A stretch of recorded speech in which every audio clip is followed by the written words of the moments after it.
चलो, आज का चैप्टर डेप्रिसिएशन। डेप्रिसिएशन क्या होता है? फिक्स एसेट्स जो हम यूज करते हैं कई साल तक, उनकी वैल्यू में थोड़ा थोड़ा डिक्रीज आता रहता है हर साल।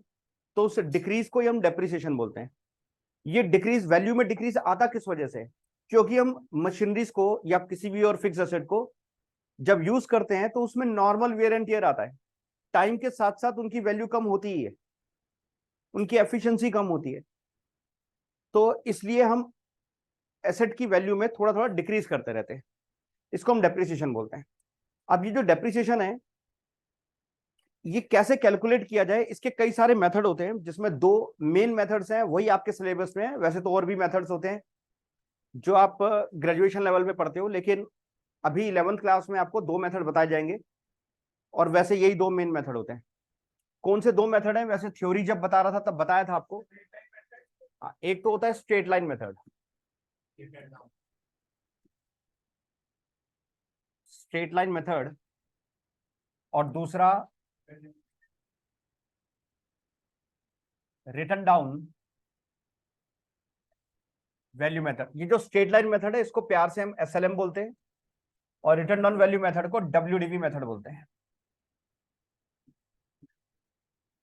ये मेथड्स क्या हैं, एक एग्जांपल से समझेंगे। सपोज हमने एक मशीनरी परचेज की 1 लाख की, तो उसकी कॉस्ट हो गई 1 लाख। कॉस्ट का मतलब होता है जितने में हम वो एसेट परचेज करते हैं। तो 1 लाख मान लो एक मशीनरी की कॉस्ट है, और स्ट्रेट लाइन मेथड से उस पर हम डेप्रिसिएशन लगा रहे हैं हर साल 10%। तो 1 लाख का 10% हुआ 10,000। तो एक साल यूज करने के बाद मशीनरी की वैल्यू रह जाती है 90,000। फिर अगले साल फिर इस पे 10% डेप्रिसिएशन लगाएंगे, फिर से 10,000 डेप्रिसिएशन लग गया।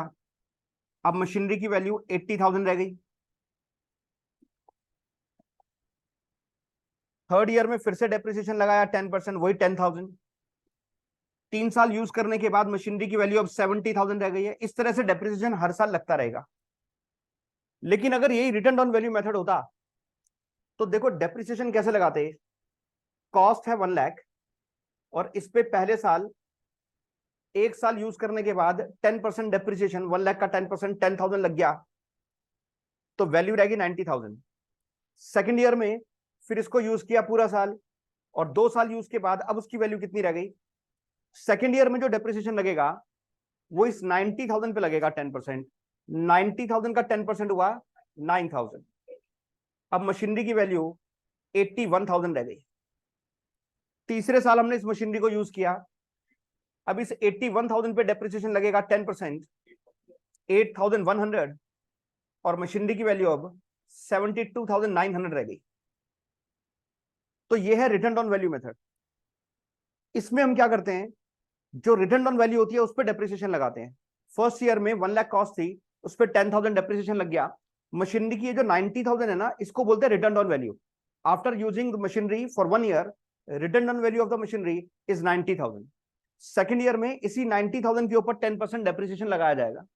2 साल यूज के बाद मशीनरी की रिटर्न डाउन वैल्यू आ गई है 81,000। अब इस पे 10% डेप्रिसिएशन लगाया जाएगा। तो जो रिटर्न डाउन वैल्यू होती है, यानी किसी भी ईयर की ओपनिंग डेट पर जो वैल्यू होती है मशीनरी की, उसी पे हम डेप्रिसिएशन की परसेंटेज अप्लाई कर देते हैं। तो 81,000 का 10% हो गया 8100। 3 साल यूज के बाद मशीनरी की वैल्यू 72,900 रह गई है। तो देखो आप, स्ट्रेट लाइन मेथड में हर साल जो डेप्रिसिएशन लग रहा है वो एक जैसा लग रहा है, जबकि रिटर्न ऑन वैल्यू मेथड के अंदर हर साल का जो डेप्रिसिएशन का अमाउंट है वो डिक्रीज होता जा रहा है। हर बार डेप्रिसिएशन पिछली बार से कम लगता है, क्योंकि रिटर्न ऑन वैल्यू पिछली बार से कम रह गई होती है, तो उस पर फिर कम ही डेप्रिसिएशन लगता है। तो रिटर्न ऑन वैल्यू मेथड में डेप्रिसिएशन हर साल लगातार कम होता रहता है, जबकि स्ट्रेट लाइन मेथड में स्ट्रेट लाइन एक जैसा डेप्रिसिएशन रहता है। इन मेथड्स के और भी नाम है जो आपको पता होने चाहिए, क्योंकि क्वेश्चन में कोई भी नाम लिखकर आ सकता है। स्ट्रेट लाइन मेथड को हम और किस नाम से जानते हैं? Equal instalment method.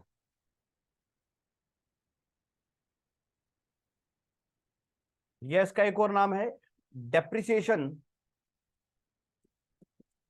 On original cost method, इसमें जो डेप्रिसिएशन लगाते हैं हमेशा 10% जो लगा रहे हैं वो किस पे लगा रहे हैं, हमेशा 10% ओरिजिनल कॉस्ट पे लगता है। हर बार 1 लाख का ही 10% हम निकाल रहे थे, 10,000। ठीक है, तो इनमें से किसी भी नाम से एग्जाम में क्वेश्चन आ सकता है। रिटर्न ऑन वैल्यू के और नाम, इसमें था इक्वल इंस्टॉलमेंट मेथड, क्योंकि हर साल एक जैसा इक्वल डेप्रिसिएशन लग रहा है। यहां पे हर साल डेप्रिसिएशन कम हो जाता है, इसलिए इसे बोलते हैं रिड्यूसिंग इंस्टॉलमेंट मेथड, या इसको डिमिनिशिंग बैलेंस मेथड भी बोलते हैं। डिमिनिशिंग मतलब घटता हुआ, डिमिनिशिंग बैलेंस मेथड, क्योंकि हर साल डेप्रिसिएशन लगाने के बाद वैल्यू घट जाती है और उसी पे हम डेप्रिसिएशन लगाते हैं, तो हमेशा डिमिनिशिंग बैलेंस पे ही हम डेप्रिसिएशन की परसेंटेज अप्लाई करते हैं। इसको डिमिनिशिंग बैलेंस मेथड भी बोलते हैं। ठीक है, दोनों मेथड के ऑल्टरनेटिव नेम और दोनों मेथड होते क्या है समझ में आया। आप सोचो, ये वाला अगर हम डेप्रिसिएशन लगा रहे हैं स्ट्रेट लाइन मेथड, तो 10% अगर लगा रहे हैं, तो एक टाइम के बाद इस मशीनरी की वैल्यू बुक्स में 0 हो जाएगी। 10 साल लगाएंगे, इसका डेप्रिसिएशन 0 हो जाएगा। 10 साल डेप्रिसिएशन लगाएंगे तो इसकी वैल्यू 10 साल के बाद 0 हो जाएगी। लेकिन इसके अंदर चाहे कितने ही साल डेप्रिसिएशन लगाते रहो, 0 कभी नहीं हो सकती। वैल्यू डिक्रीज होती जाएगी, बहुत कम हो जाएगी, थोड़ी सी हो जाएगी, लेकिन डेप्रिसिएशन लगाने के बाद इस मेथड के अंदर मशीनरी की वैल्यू कभी भी 0 नहीं होती। कुछ ना कुछ हर साल डेप्रिसिएशन आता ही रहेगा, क्योंकि कुछ तो रिटर्न ऑन वैल्यू होगी। उसका 10% निकाल रहे हो या 20% निकाल रहे हो, कितना भी परसेंट निकाल रहे हो, तो कुछ तो वैल्यू बचेगी। तो रिटर्न ऑन वैल्यू मेथड में कभी वैल्यू 0 नहीं होती। स्ट्रेट लाइन मेथड में एसेट की वैल्यू 0 भी हो सकती है। क्लियर, इतना नोट कर लो पहले।